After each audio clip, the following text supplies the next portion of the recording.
Good morning, everyone. I hope you are able to hear me. Yes, sir. Good morning. Thank you. Thank you for the response. I welcome you to the online class being hosted by Dr. B.R. Ambedkar Open University. And we are dealing with paper 7, that is course 7, aspects of language and their relation to literature. In the previous class, we started talking about narrative, narration, and narrator. Hopefully, we'll continue the discussion uh, in this class and try to complete it before end of this class.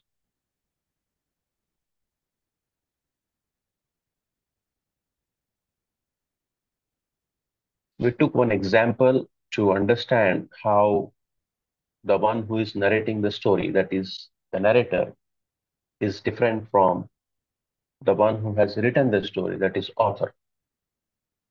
And similarly, we have also tried to understand that to whom the story is being narrated is not the same, because the one who is reading it is considered as reader, whereas to whom it is narrated is called narrative. So author and reader are people, are a person in flesh and blood, whereas narrator and narrative, especially when it comes to literature, are fictional characters.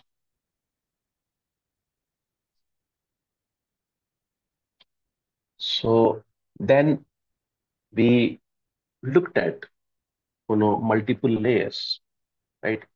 The first and the last being the real ones, that is author and the reader, whereas implied author, implied reader, narrator, narrative, all these are within the fictional domain. And from now on, we'll move on to further depth of the topic. Well, I'll just recall the definitions of narrative, narration, and narrator, so that who are attending this class and could not join the last time will have basics, a record. Narrative, it is a spoken or written account of connected events. That is nothing but a story, because a story is made up of different, events arranged in an order. Well, on the other hand, narration is nothing but it is the process or of narrating a story. That is, it is the action. And the one who is narrating those events or who is narrating the story is the narrator. It is a person who narrates something, especially the character who recounts the events of a novel or narrative form. So, with these basic and clear definitions of narrative, narration, and narrator, we'll move on to further classification of uh, narrative technique and different techniques used by a variety of authors to tell their stories. Okay. Before we move on to the next one, I ask you if you have any doubt or you need any clarity when it comes to what is a narrative, what is a narration, and who is called a narrator. You may ask the question right away. If not, just let me know that you are through with these three definitions, so that we can move to the next one.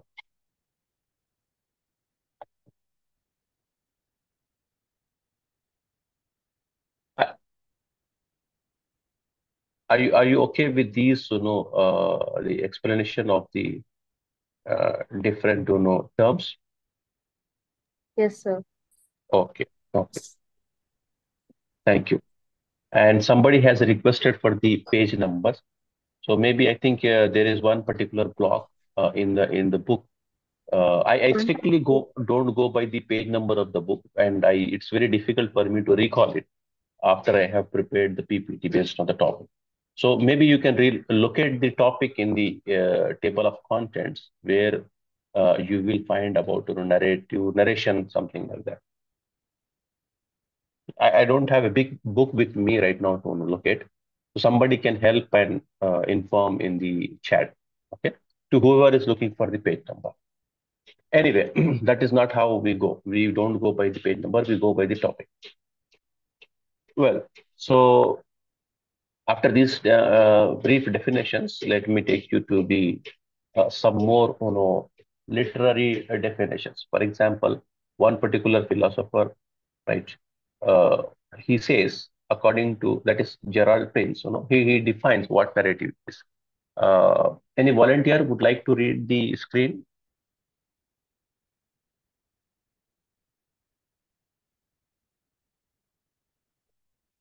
There is a definition given on the screen. I request one of the volunteer to read it. According to Gerald Prince, narrative is the representation of at least two real or, or fictive events or situations in a time sequence, neither of which uh, presup- sir, presupposes or entails the others. Source, narratology, the form and functioning of narrative. Thank you, Chandini. Yeah, this particular definition of what narrative is, right? We took a very basic, layman's definition. That is nothing but a narrative is the set of events, arranged in an order, and that becomes a story, right? So narrative is equivalent of a story. Okay, that was the layman's definition. But according to one literary critic or philosopher, that is Gerald Prince, his definition of the narrative is the representation of at least two real or fictive, that is nothing but fictional events or situations uh, in a time sequence, neither of which presupposes or entails the other. Okay. What he tries to say is that a narrative is actually a representation, representation of what real or fictional events. Some stories will have resemblance to the real events, and some can be completely imaginative. Let me give you one example of each. For example, we are familiar with Gulliver's Travel, right? That is a story in which events are completely imaginative, right? So that is example of a fictive events, right? And there may be some events which are real, right? For example, if you take Arundhati Roy's God of Small Things, right? Or maybe Malgudi Days to an extent, right? Those events that are there in the novel, they are real, are related to real events. Okay, the literature itself is fiction itself is imaginative, right? By definition, it is imaginative, but there is a possibility of bringing in real events into the fictional world. So in a narrative, there is a possibility of representing the real events or representing completely imaginative, which may or may not have any connection with the world, real world. So arranging such events in a time sequence, right? Now, what does this time sequence mean? Well, so we are familiar with two different terms, I think. One is, linear. The other is non-linear. Or we are also familiar with, terms related to that. That is, chronological, right? Which means sequence of events corresponding to the time. Time as it, moves on, right? For example, at 10 o'clock, the class started. At 10:15, the sir asked a question, right? At 10:20, there was a clear explanation from the student of a point raised in the classroom. Then 10:25, there is one more example of narrative. So things corresponding to the time, right, in a chronological order. So that is what, in a time sequence. Now this time sequence can be reversed, right? 10:25, 10:20, 10:15, 10:10, 10:05, and 10. So it is called a reverse chronological. So what we are trying to understand is when we say time sequence, the events as they happen in order of chronological order, then we'll go in the time of the event and the event, time of the event and event, right? As it moves forward. But if we reverse it, it becomes reverse chronological order, and that is time in a reverse sequence. Both are corresponding to the time sequence, whether it is chronological or reverse chronological. So first we have events real or fictional, and then arranging those events in time sequence, whether chronological or reverse chronological, or there are other also ways of arranging it corresponding to time itself, that we will take up when we talk about narrative techniques. Okay.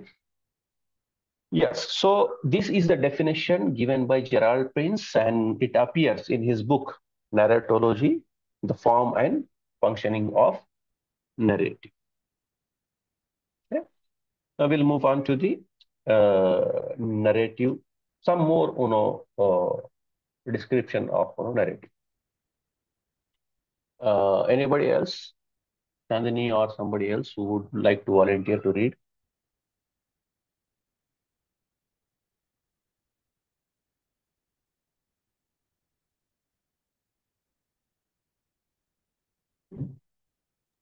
Narrative is a style of, sir, can I? Yeah, please go. Narrative is a style of writing that connects idea, concepts, or events. It shows a sequence of events. Humans like to tell and listen to all coherent stories. The definition below show three important aspects of narration in storytelling. First one, it connects events, showing the patterns, relating them to each other or the specific ideas, themes or concepts. Second one, it is a practice and art in that when we tell a story, we shape the narrative, the connection between events. Third one, narrating a story involves shaping events around and over, overarching Overarching. Hmm. overarching set of aims or effects, whether consciously or unconsciously. Yes, thank you. So narrative is nothing but is a style of writing, right? That connects ideas, concepts, or events. It shows a sequence of events. As we discussed in the previous definition, it is about, it is not just about event, it's also about its sequence, in which order we have arranged that event. And then humans like to tell and listen to a coherent story, which means a story that makes sense to the listener or the reader. Okay. And narrating a story is not just in writing. There has been a tradition of storytelling or telling stories uh, right from the beginning of the civilization, human civilization. Wherever there is a human civilization, there is a standard practice of narrating events, telling stories, right? And I hope we had the chance of listening to different stories from our grandparents at home. So human civilization and stories are like they go parallel. Okay, the development of civilization and the consistent following of the tradition of telling stories happen simultaneously. Okay, so that is why humans like to tell and listen to coherent story. If the story is not clear, coherent here means clear, without any ambiguity, which means when you are telling a sequence of events, right? There is a sequence, there is an order, there is a clarity. So if there is a lack of clarity, then it is an incoherent story, because we arrange events in a sequence which makes sense. That is why it becomes coherent story. Well, there are some more definitions of narration and different aspects of narration given in three different bullet points. The first one is narrative connects events, showing their patterns, relating them to each other or to specific ideas, themes, or concept, which means events, if you are bringing in two or more events together, right? So there must be some connection, right? So that connection could be related to an idea, could be related to a theme or a concept. Okay, I'll give you an example. I like, chocolates. Chocolates are a product of a particular bean, that is cocoa. And chocolates production requires a lot of sugar use. And European countries are largest consumer of chocolates, whereas African countries are largest producer of beans that are used in producing chocolates. Now, I just gave you this working example wherein I uttered not one, but maybe 6, 7 different sentences, right? Now, you may ask, or I may ask you, have you found any connection between these different sentences? Could you understand whether these sentences were related to each other? You would say yes. All were related to one idea, that is chocolate, or one theme, that is chocolate. Isn't it? Am I right? Yes, Yes, sir. sir. Yes, sir. Similarly, when we are bringing in multiple events on, say, 50, 100, 200 different pages, which means those events must be related to each other, must have some connection, right?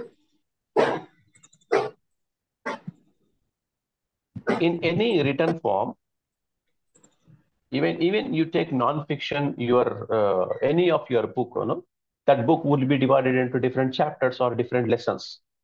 So set of ideas related to one topic is arranged as a lesson. Set of different ideas related to one particular topic is related as a chapter. So when we are telling a story, and if that story has multiple events, right? Then that should be related to some idea, some theme, some concept. We go and watch movies, and movies run for 2 hours or more. But end of that day, and when we come out of the theater, or when we come to the conclusion of the movie, end of the movie, we realize that everything is related, right? So there would be hundreds and thousands of sequences of events, right, in a movie of 2 hours and more. But at the end of the movie, the reader realizes that, yeah, this is related to that, that is related to that, right? This particular action of hero hitting the villain is because in the previous, sequence, villain did something which hurt hero directly or indirectly, and that is why, as a consequence, the hero has taken the revenge, right? So when different events are brought together in a narrative, those must be related, logically connected. Then next one is, it is a practice and art in that when we tell a story, we shape the narrative, the connection between events. Now I'll give you one example, right? One person falling in love with another person, right, is one particular idea. We call it romance, we call it love, right? Love story. But that one particular idea is told as a story by hundreds and thousands of different time by different people. And in our country alone, we produce hundreds of stories per year and make them as movies. The idea is same, love story, but events are arranged, shaped, right, in such a form that every story looks different. So that is why it's an art. Same story can be, same events can be narrated by two or more different people, and the end result, that is the story, may not be same, right? So that is why it is also called a art.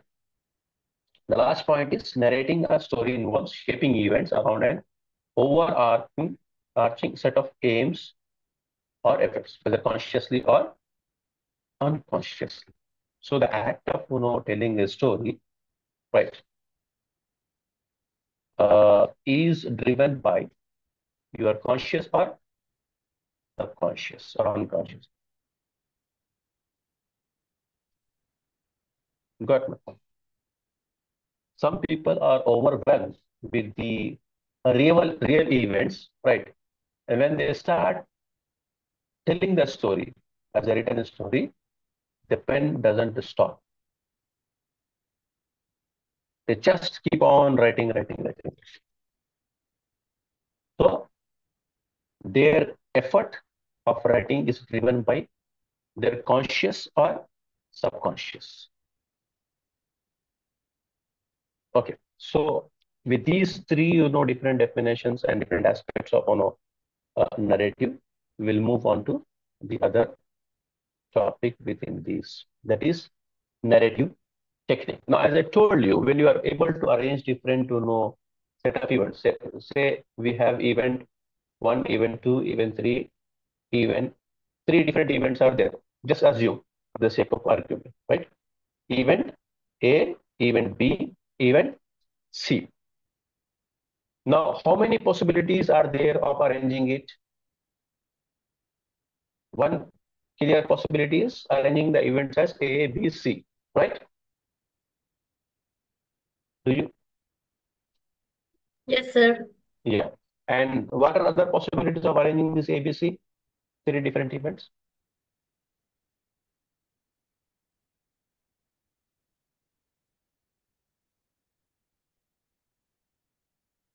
Okay, it's just a small, very basic level, mathematics.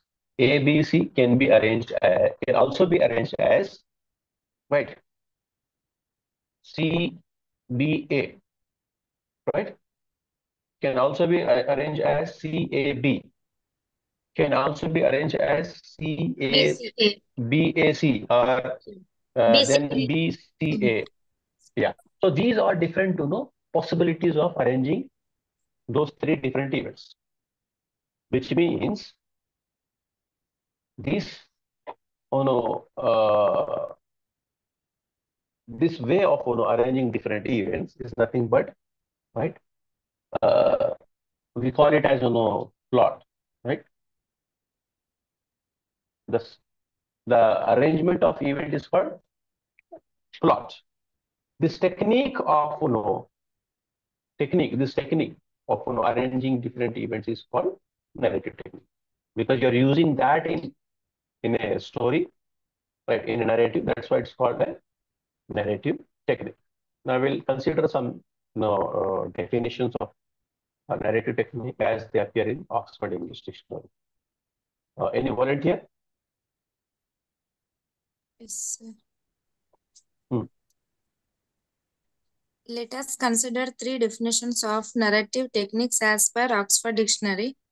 A spoken or written account of connected events, a story, the particular or art of telling stories, a representation of a particular situation or process in such a way as to reflect or conform to an overarching set of aims or values.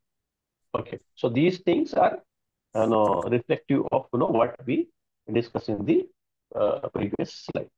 Okay, so now we'll move on to the different types of narrative. Okay, different types of narratives can help us tell your story in the most effective way possible. There are a variety of techniques or types of narratives. Here we'll just take up four for our understanding. If you're interested, you can and search and learn more about different types of techniques. If you're really uh, uh, aspiring to become a good writer, then you definitely have to check all possible types of narrative. But here in this particular online class, we just take up four common ones. Number one, linear narrative. A linear narrative presents the events of story in the order in which they actually happen, right? Which means, as I illustrated through an example, that we started the class at 10. Then the first question was raised at 10:05. The explanation through an example was given at 10:10. Another point was raised by a student at 10:15. An answer to it completed at 10:20. So different things happening at different time. And if we are following the sequence of the event as they happen, 10, 10:05, 10:10, 10:15, and 10:20, then that sequence is called chronological, and that in your narrative, if you are arranging the event as they have happened, then that narrative is called linear narrative. Okay. Now, in linear narrative, the story unfolds the plot in a linear or chronological manner. So one good example we can find of a linear narrative is Pride and Prejudice. Pride and Prejudice is a very popular novel written by 19th century English writer Jane Austen. In that, she describes variety of events, but in the event as they in the manner as they have happened. Okay, and that is why we are considering it as a linear narrative. Now, there is one example of linear narrative from a text that is Cloud Atlas. I request one of you to volunteer and read the uh, content on the screen. Yes, sir. Yeah, please. Linear narrative. Louisa Ray hears a cluck from the neighboring balcony. Hello, nobody. Her stomach wants her to set down her tonic water. It was the bathroom you needed, not fresh air, but she can't face weaving back through the party. And anyway, there is no time down the side of the building, she hears. Once, twice, a vision of greasy chicken, and a third time. David Mitchell, Cloud Atlas, 2004. Well, so this particular passage or a paragraph is taken from David Mitchell's work, Cloud Atlas. Okay. In Cloud Atlas, David Mitchell tells a long story running into 100 plus pages. Okay. As I told you, narrative is not about a single event. It is about two or more events brought together relating to an idea or a theme. However, we have taken this one particular passage from the work to understand about linear narrative. In addition to the example that I have given you of 10, 10, 5, 10, 15, right? 10, 10, 10, 15, and 10, 20. This is a real-time example from the work, from the fictional work. Louisa Ray hears a clunk from the neighboring balcony. Hello, nobody? Her Yes, stomach wants her to set down her every tonic day like water. that. It was the bathroom you needed, not fresh air. But she can't face waving back to the party. And anyway, there is no time. Down the side of the building, she heaves. Once, twice, a vision of greasy chicken, and a third time. Okay. In this particular passage, there is one character called Louisa Ray. There are different things have happened which have been captured in this one paragraph. One, there is something that character hears from the neighboring balcony. And somebody is asking, hello. So there is no response. Right? And that makes her a little nervous. Her stomach wants her to sit down at tonic water. Then it was the bathroom you needed, not fresh air, but she can't face the living back to the party. And anyway, there is no time.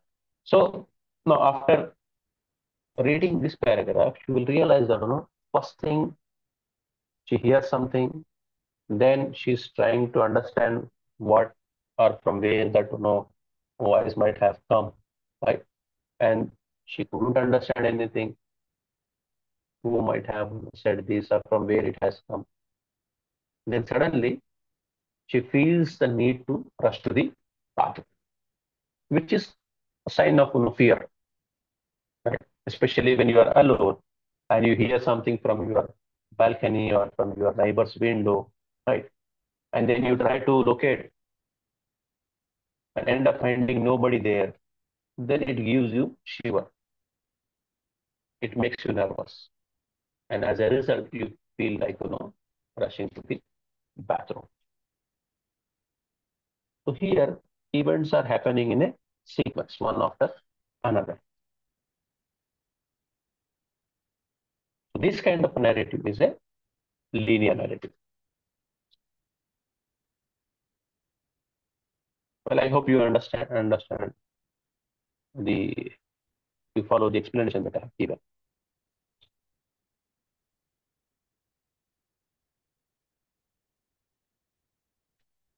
We'll take up the second type of narrative, that is a non-linear narrative. As I told you, if event A, event B, event C are arranged, right, as they have happened, A happening at 10, B happening at 10:15, C happening at 10:30. So this A, B, C sequence, 10, 10:15, and 10:30, is a linear narrative or chronological sequence. Now, if we reverse that, C being the first, B being the second, and A being the third, which is 10:30, 10:15, and 10. So that is what we call it as reverse chronological order. So in this narrative type, we call it as non-linear. Okay. So a non-linear narrative presents the events of the story out of order, employing the flashbacks and other literary devices to shift the chronology of an event. Right. The definition also means, right, BCA, not just CBA. It could also be BCA, right, or CAB, or BAC. So other than the actual sequence ABC, all other kind of arrangements are considered non-linear. Right? Are considered non-linear. So just remember that if you are not strictly following the time sequence of the event as they have happened, all other kind of sequences in which you are arranging the events is treated as non-linear. I hope you are following me. Are you with me?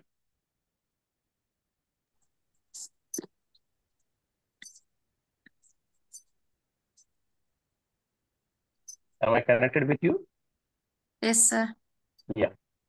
So earlier we took up different possibilities of this arrangement ABC, right? So apart from ABC sequence, that is as per the time of the event that have occurred, all other sequences are considered as non-linear. Okay. Now we'll go to the second point, that is emphasizes the emotional mindset of the personal narrative or make thematic connection between contemporary events. Also, let me ask you this, in our day-to-day life, right? In our day-to-day life, do we follow linear sequence or non-linear sequence when it comes to reporting what we have seen, what we have experienced in our daily life? What do we do? Do we tell do we narrate the events happen to us or to somebody else we have noticed in a linear sequence or non-linear sequence? Just a small question.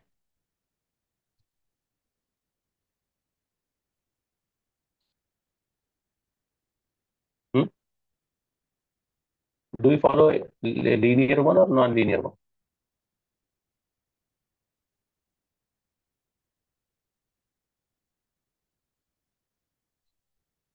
Tell me.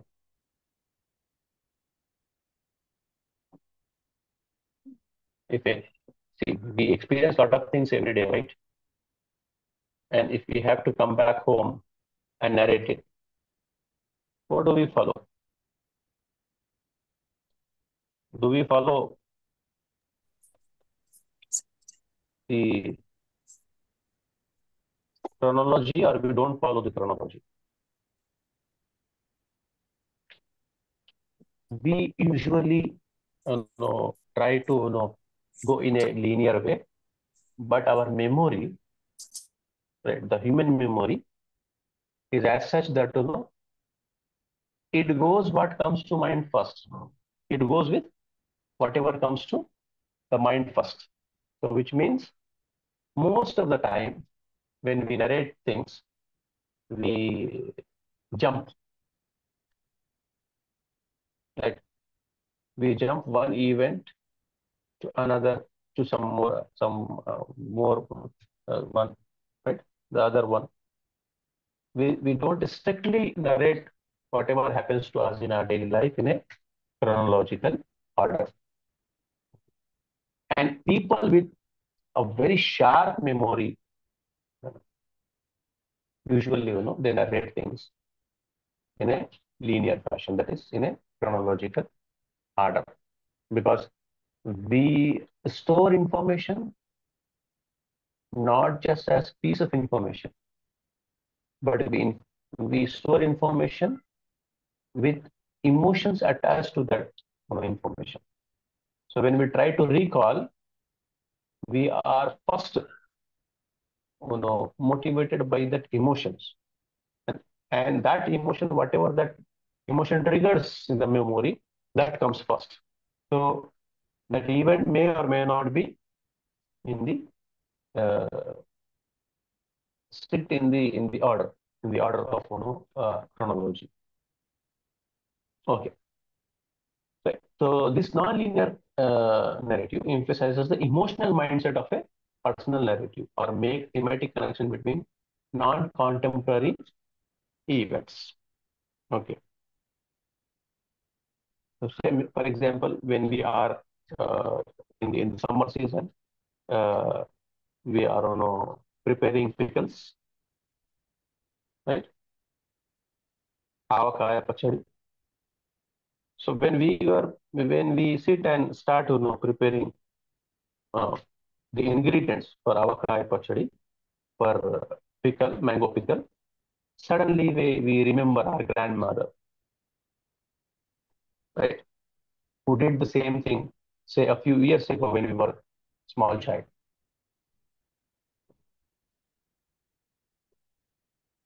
Now, this is a technique of, we call it as flashback in literary language, where the story is about you and I preparing uh, mango pickle, but there is another event triggered because we remember something, and then the description goes to the grandmother doing this in so and so year, not in our now modern flat, but in our uh, uh, house in the village. So one event to another, but these are not in chronological order, because whatever grandmother has done few years ago. Whatever is being talked about, it is talked about now. So ideally, the description of grandmother should have come first, then ours should have come next. Rather, it is we who are being discussed in the story as first, then comes the, then there is a jump to the past about grandmother. Right? So it is happening because of emotional mindset of human being. So characters are created close to what we are as human beings. The realism, the real features that a human being carries are also reflected in most of the characters. Well, so it is because of the emotional mindset, and those things are related. You and I preparing the mango pickle, and grandmother which is a different event. Also,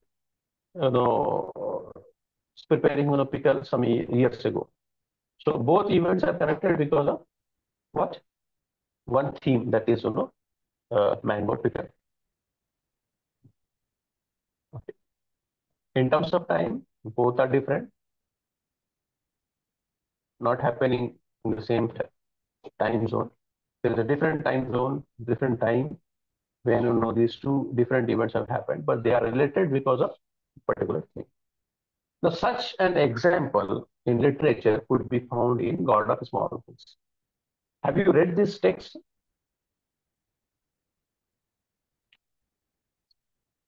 Have you got the chance to read this text, God of Small Things?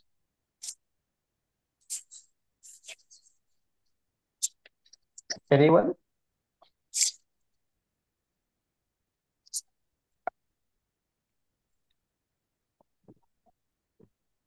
Non-linear narratives. A non-linear narrative presents the event of the story out of order, employing flashbacks and other literacy devices to shift the chronology of a story. Second one, emphasis is the emotional mindset of a personal narrative or make thematic connections between non-contemporary events. Example, God of Small Things, Arundhati Roy.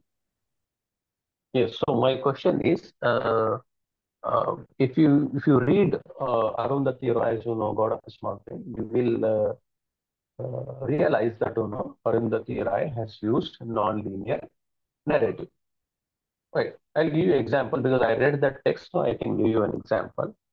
Now, if we look at human life cycle, right? How it starts? It starts with birth, right? It starts with birth, right? Human life cycle starts with birth. Then it goes to childhood. From childhood, we go to adolescence. From there, youth. From there, then we move to middle age, right? Then from there we go to old age, and the eventuality is death. This is a normal human life cycle, isn't it?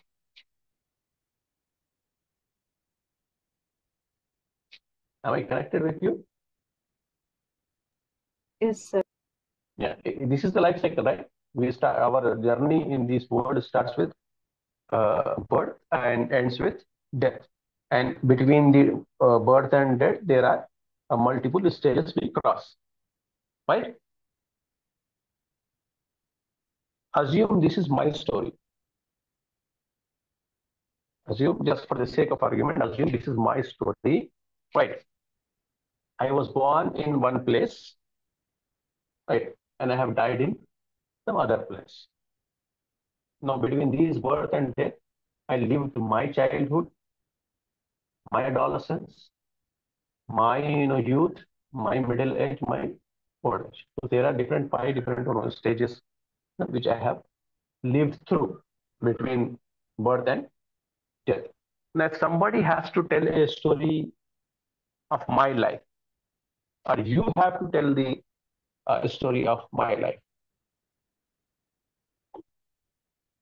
then where do you start?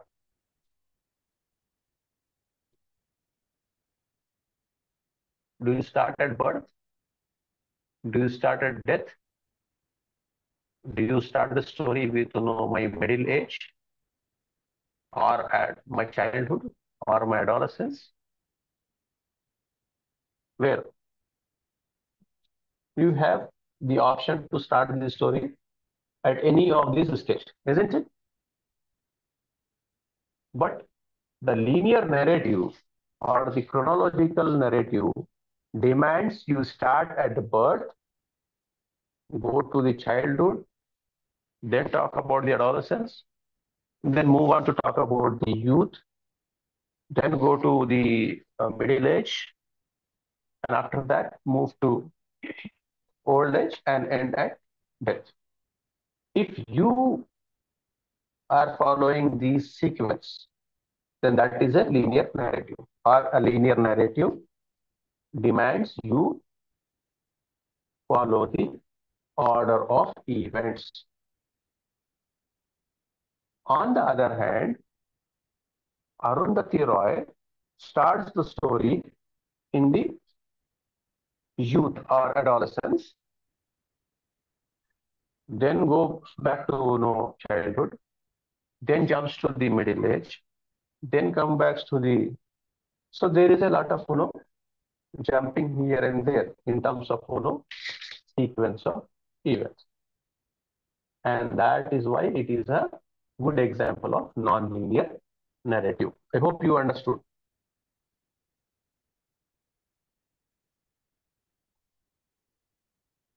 Does my explanation make any sense? Are you able to follow my explanation? Yes, sir. Okay, thank you. So because today, unlike our previous classes, I'm getting little disconnected because of slow response from your side. Okay, we'll move on to the one example from a novel. I request one of the volunteer to read the content on the screen.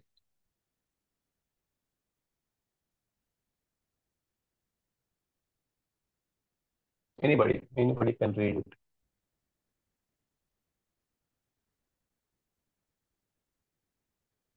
Chandini, you are there? Are you Yes, there, sir. Chandini? Yeah, please read it. But someone want to read, no?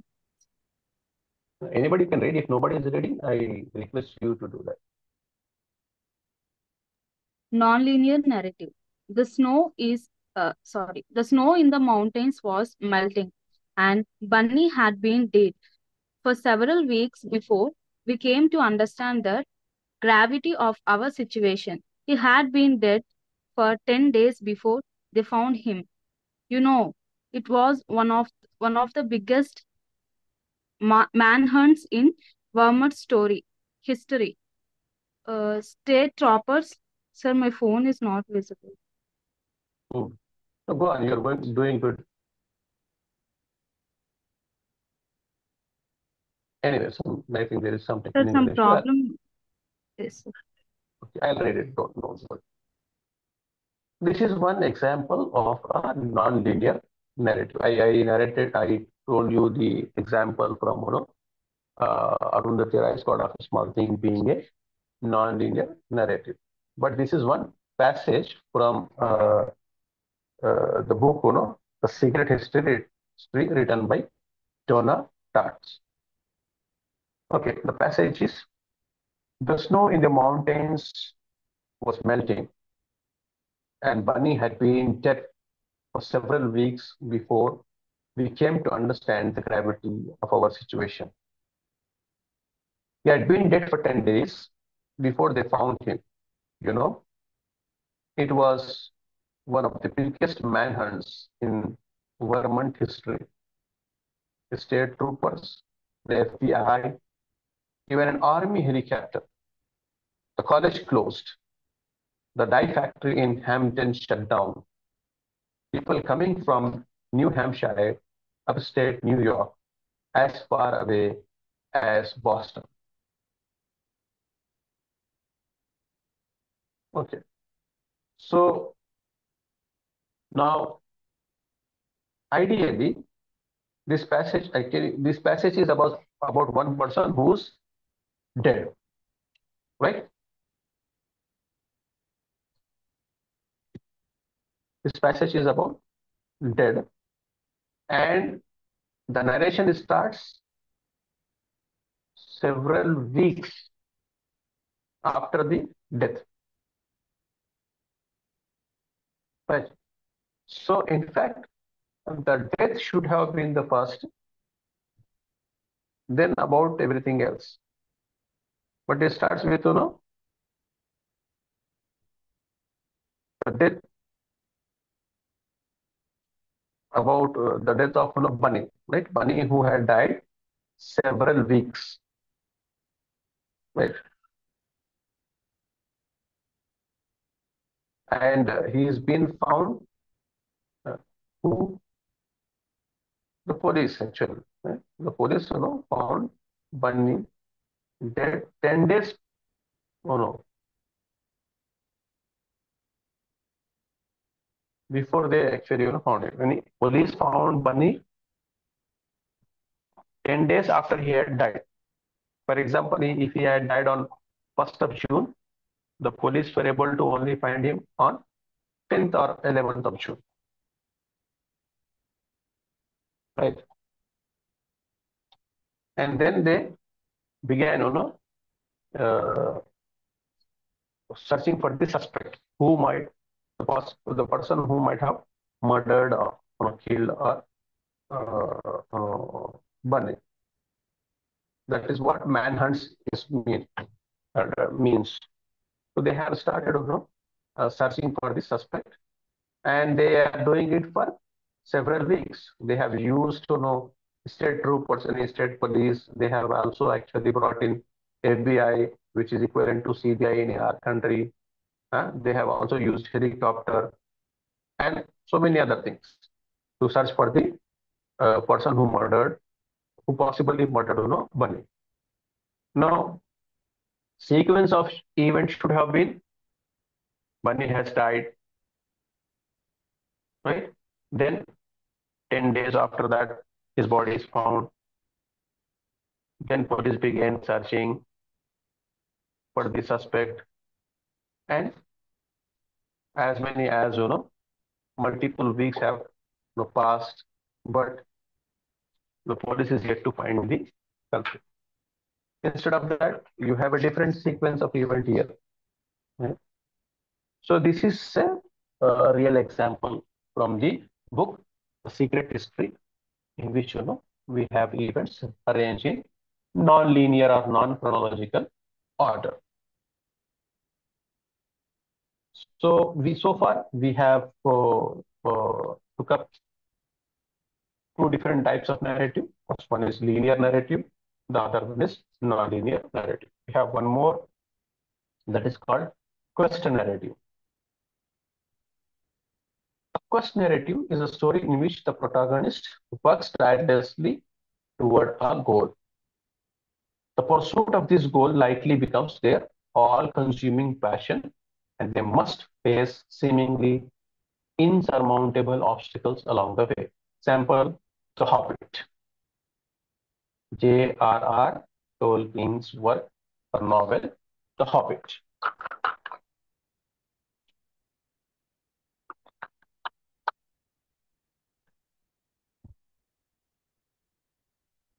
Quest means to find something. Quest literally means to find something, to search for something. Now, in a story where you have a character, main character, protagonist means main character. So in a story, you have a main character, and that main character is in search of something. For example, there could be one particular character in search of treasure, treasure hunt, right? So the whole story is about his search for treasure. So that story is a quest narrative. Okay. Now there is one story in which there is a bachelor protagonist, and he is in search of finding a right bridegroom so that he can get married. Right. So there is one character, main character, who is a bachelor and he is planning to get married, and he is in search of his bride. The whole story is about his search. Okay. So quest is about pursuing the goal, and that pursuit, that search to accomplish the goal becomes the central idea of the story. So that kind of a narrative is a quest narrative. All the events are related to that search, that quest. So one fine literary example is The Hobbit. The Hobbit is a novel written by J.R.R. Tolkien. Okay, and there is also movie made on this novel with the same title, The Hobbit. Has anyone seen The Hobbit?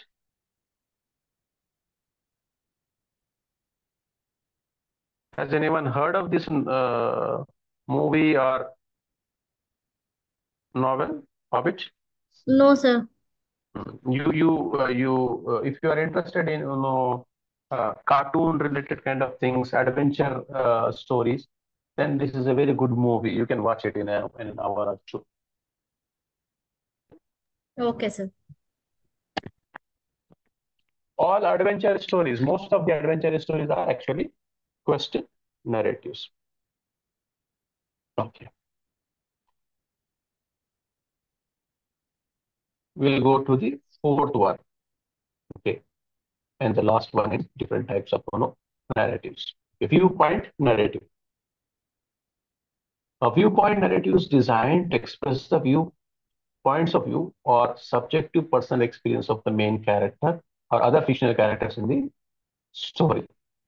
In viewpoint narrative, writing, moods, feelings, and other sensory details are filtered through the narrator's own life and subjective point of view.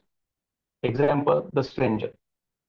The Stranger or The Outsider is actually a short novella or is a novella written by French-Algerian writer Albert Camus. Have you read this or have you heard of this?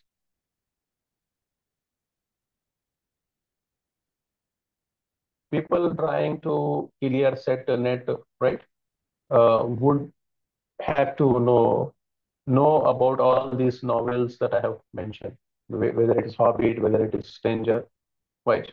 And if you are reading, if you are studying MA English, these are some of the important to know works that you must become familiar with, whether it is Malgudi Days, right? Whether it is Stranger, Untouchable by Mulk Rajanand. Some of these major works are there that you have to become familiar with. Anyway, so Albert Camus' novella, The Stranger, which is also published as The Outsider with a different title. It is about one character that is uh, Mersol. Okay, the name of the character is Mersol, and that protagonist tells everything, right? Narrates all the events. As I told you, uh, a narrator can also be a character, or can be from outside the story. If the narrator is outside the story, that is an omniscient narrator. If the narrator is within the story, then that narrator is actually a character. So in this novella, the main character, that is protagonist, is a character in this story. So events are narrated from his personal point of view, his subjective point of view. So such kind of narratives are viewpoint narrative. Yes, after the understanding about four major types of narratives, and there are more types of narratives. You can look up uh, the dictionary, or you can search in the Google uh, at your own time of convenience. Now let's move to different types of narrators. We will look at different types of narratives, right?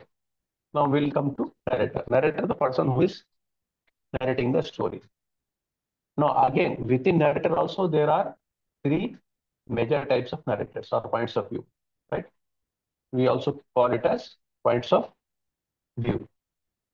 First person point of view, which is either protagonist or main character of the story tells the story. How do you understand whether a story is a first person point of view or not. Then in the language, if you find I, me, my mentioned, then you can clearly indicate that that the story is told from the first person point of view. Okay. Now, if we read this example given on the screen, it will make more sense. I'm reading the paragraph taken from Arthur Conan Doyle's The Red-Headed League. I had called upon my friend, Mr. Sherlock Holmes, one day in the autumn of last year, and found him in deep conversation with a very stout, florid-faced, elderly gentleman with fiery red hair. With an apology for intrusion, I was about to withdraw when Holmes pulled me abruptly into the room and closed the door behind me. Now, in this particular passage or example, who is telling the story?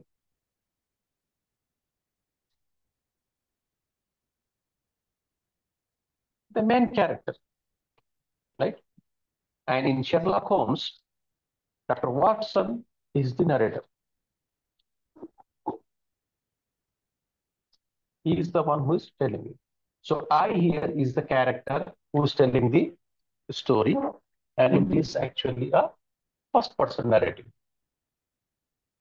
Okay. Now, in order to understand other different types, and this type, you have to see the second one. Now, this is an example of second person point of view.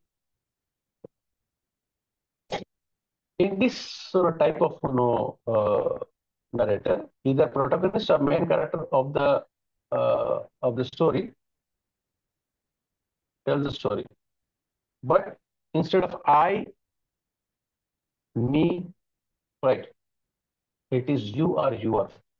You will find in the description. Do not be frightened by my beard. I am a lover of America. I noticed that you were looking for something more than looking. In fact, you seem to be on a mission. And since I am both a native of this city and a speaker of your language, I thought I might offer you my services. In the this is a passage taken from the Reluctant Fundamentalist by Mohsin Hamid.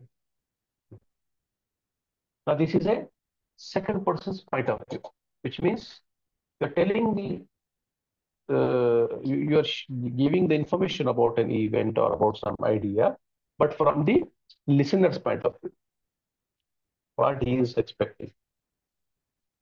Okay. So this kind of narration is a second person point of view narration. Now we also have third person point of view. In this, either protagonist or main character tells the story. Hence, he, she, his, her will be there in the narration, in the language.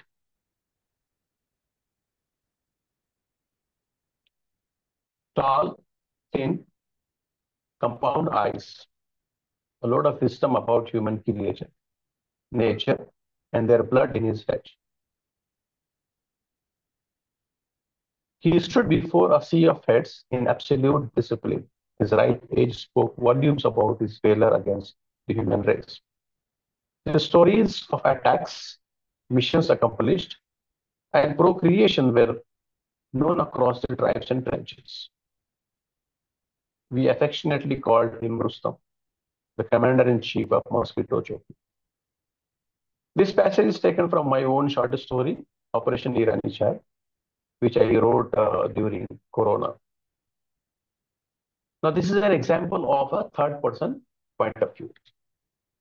Now, the character is somebody. In this case, it's a mosquito. But the person who is telling this or the person who is sharing information, right, is a narrator who is not part of the story, who is outside the story. And that is why this becomes a third person point of view. And in this kind of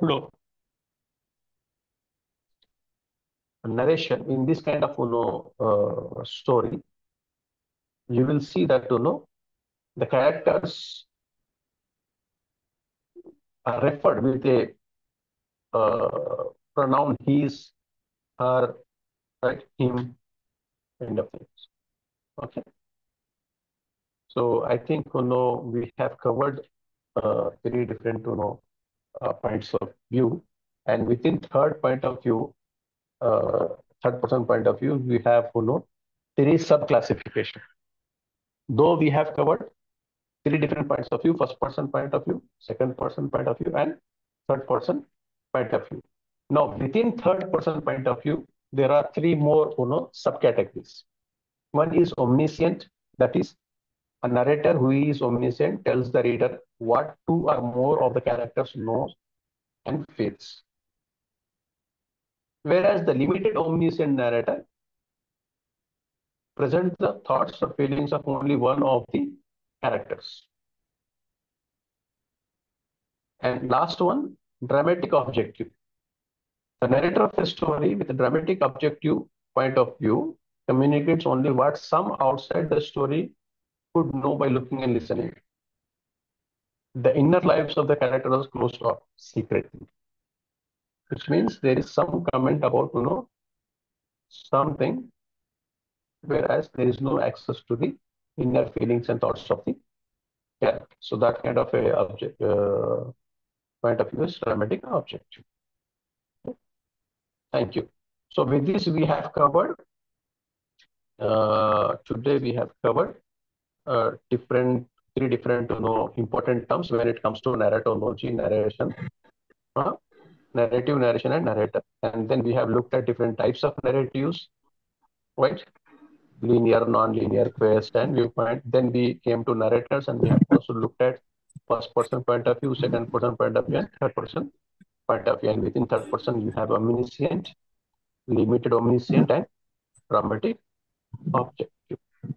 So before I close class for today, I would like to ask if you have any point to get clarification on, or you have any question to ask, you please ask.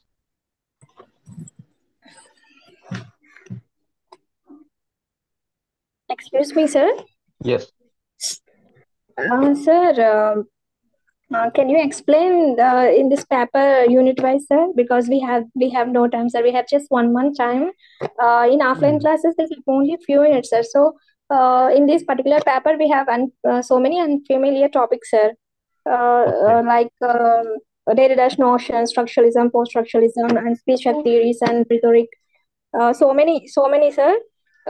We have just few classes, sir. So could you please teach unit-wise, sir?